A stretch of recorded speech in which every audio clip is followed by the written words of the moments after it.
Hi everyone, आज की video में हम डिस्कस करते हैं फिगर ऑफ स्पीच और उसके अंदर 10 इम्पॉर्टेंट फिगर ऑफ स्पीच हम डिस्कस करेंगे ट्रांसलेशन के साथ, उसके तर्जुमे के साथ। आप लोगों ने वीडियो को आखिर तक देखना है, इंशाल्लाह ये वीडियो बहुत इंपॉर्टेंट होगा।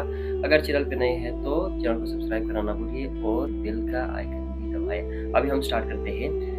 सबसे पहले हमारे पास जो है सिमिली, यानी सिमिली एक फिगर ऑफ स्पीच है। फिगर ऑफ स्पीच तो आप लोगों को पता है, ये एक ऐसा स्टेटमेंट होता है, सेंटेंस होता है जिसकी ज़ाहिरी मीनिंग कुछ और बातिनी मीनिंग कुछ और होती है, जो किसी की रियलिटी या किसी असली काम को यानी हकीकी काम को किसी को समझाने के लिए हम ये इस्तेमाल करते हैं। अभी सिमिली देखते हैं हम। Comparison between two unlike things using like और एज, यानी टू अनलाइक थिंग्स जो दूसरे से मतलब यानी सेम नहीं है, उनको हम कंपेयर करने के लिए इस्तेमाल करते हैं सिमिली को। अब इसमें भी फर्क है। और हम यूज एज एंड लाइक, यानी उनमें हम डायरेक्ट कंपैरिजन नहीं करते हैं, एज या लाइक का हम इस्तेमाल करते हैं इनको मिलाने के यानी कंपेयर करने के लिए। एग्जाम्पल भी है हमारे पास, her smile was a bright as the sun. अब देखो, her smile was as bright as the sun, यानी उसकी स्माइल सन की तरह ब्राइट। अब देखिए ये कंपैरिजन हो गया, यानी एज का इस्तेमाल किया हमने, डायरेक्ट कंपैरिजन नहीं किया इसमें। Metaphor, a direct comparison without using as और लाइक, यानी लाइक और एज का इस्तेमाल किए बगैर हम इसको डायरेक्ट कंपैरिजन करते हैं, उसको हम कहेंगे मेटाफर। एग्जाम्पल है हमारे पास, टिमिट इज अ थीफ। अब देखो, टिमिट डरपोक, यानी थीफ क्या है, चोर है। जो डरपोक है वो चोर है, ठीक है। ये अब देखो, डरपोक और चोर को हमने क्या किया, एक दूसरे के साथ कंपेयर किया। पर्सोनिफिकेशन, पर्सोनिफिकेशन एक ऐसा फिगर ऑफ स्पीच है, giving human qualities to non human things, यानी इंसानी जो खुसूसियात है, क्वालिटीज है, वो नॉन लिविंग थिंग के साथ कंपेयर करता है, यानी उसको देता है। For example, the wind whispered through the trees. अब देखो, विंड विस्पर तो नहीं कर सकता है ना, इंसान ही कर सकता है। विस्परिंग तो इंसान की एक क्वालिटी है, जबकि विंड के साथ हमने इस्तेमाल किया, ट्रीज के साथ इस्तेमाल किया, तो इसका मतलब ये है कि ह्यूमन क्वालिटीज हमने इस्तेमाल किया नॉन ह्यूमन थिंग के साथ। Hyperbole, hyperbole an exaggerated statement for emphasis.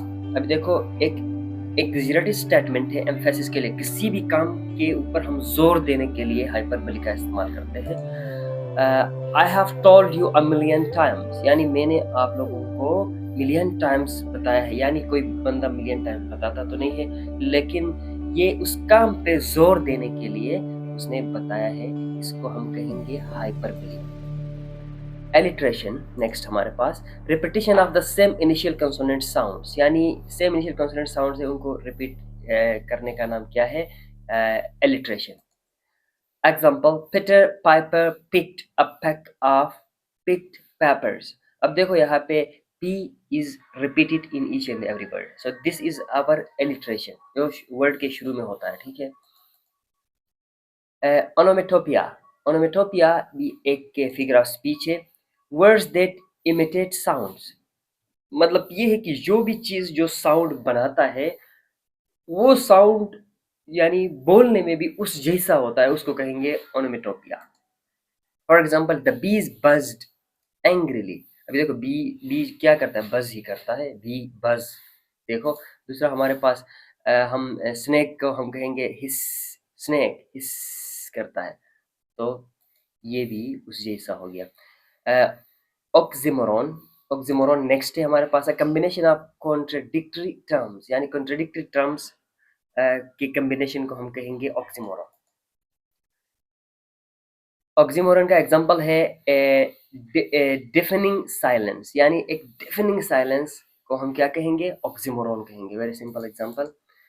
Irony, irony a contrast between expectation and reality, यानी एक्सपेक्टेशन और रियलिटी में जो कंट्रास्ट है उसका नाम क्या है, आयरनी है। जनरली आयरली आयरली क्या कहते हैं, आयरनी को उर्दू में हम कहेंगे तनकीद बराए इस्लाह, यानी किसी के ऊपर आप तनकीद करते हैं लेकिन इस्लाह के लिए करते हैं, एक्सपेक्ट कुछ अच्छी चीज़ के लिए करते हैं, तो उसको हम कहेंगे irony. A fire station Burns down, a fire station Burns down. अभी देखो, fire station Burns down, fire station Burns down, ये एक एग्ज़ाम्पल है, उसके ऊपर ज़ोर देना होता है, फिर उसके ऊपर तनकीद है और तनकीद से उसकी इस्लाह हो जाए, ऐसा है, ठीक है? नेक्स्ट हमारे पास पन, पन अ play on words with multiple meanings. एक प्ले है अ, एक मतलब अ प्ले ऑन वर्ड्स यानी वर्ड्स का एक गेम है, उसमें मल्टीपल मीनिंग्स आ जाते हैं। For example I used to be a baker but I couldn't make enough dough. I used to be a baker, मैं बेकर बनना चाह रहा था, बना करता था, but I couldn't make enough dough, मैं इनफ डॉ नहीं कर सका। यही example. So thank you so much for watching और इंशाल्लाह इस वीडियो से आप लोग फ़ायदा उठाएँगे। Thank you so much. अल्लाह हाफ़िज़।